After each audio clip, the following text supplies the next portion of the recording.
I hope that this workshop will provide a major thrust to those igniting minds who aspire to start something on their own and helping the society grow.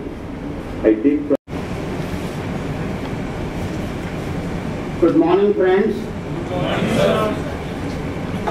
Esteemed chief guest of this August workshop, Make in India, the Entrepreneurship Awareness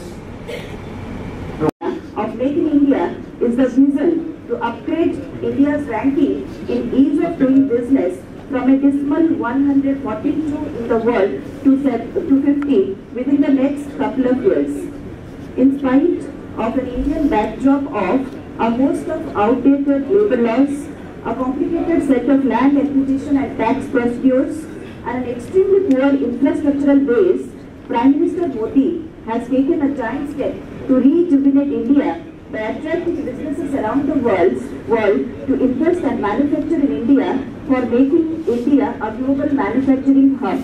More jobs, higher exports, fewer imports, cheaper goods, and above all sustained growth being the expected future beneficial effects only if labour, land, trade and investment reforms can be made in line with the global practices.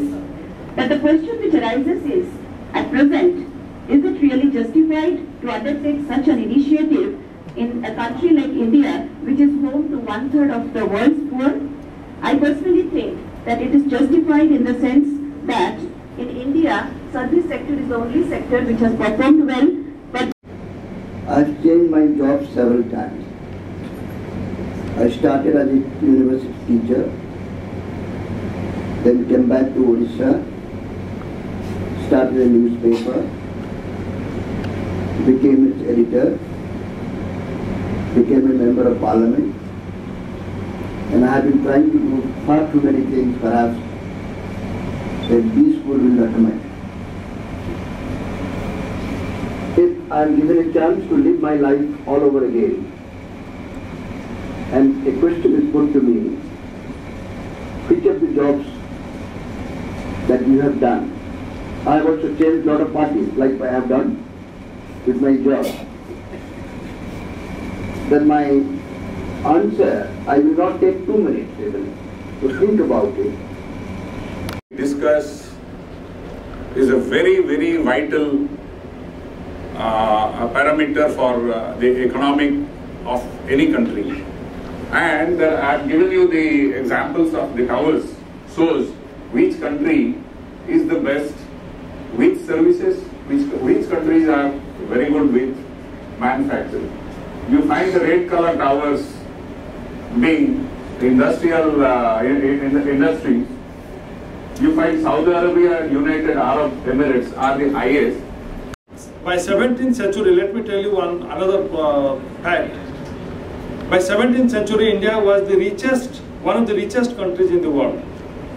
India's income was 21.6% of the global income, whereas whole of Europe was accounting for 22.8%. So it was almost at par. We graduated out about 20 years back.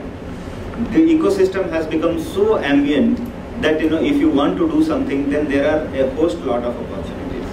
You must have heard in newspapers, you must have seen in newspapers that people from premier institutions, students like you from premier institutions are not going for jobs, but they are starting on their own, something on their own. And the results you all must have seen. Recently, one company was valued at $6 billion, and most recently it has again been revalued at $15 billion. Which company I am talking about? Yes. Huh? No, I am talking about Indian company. Alibaba is Chinese. Flipkart. That's right.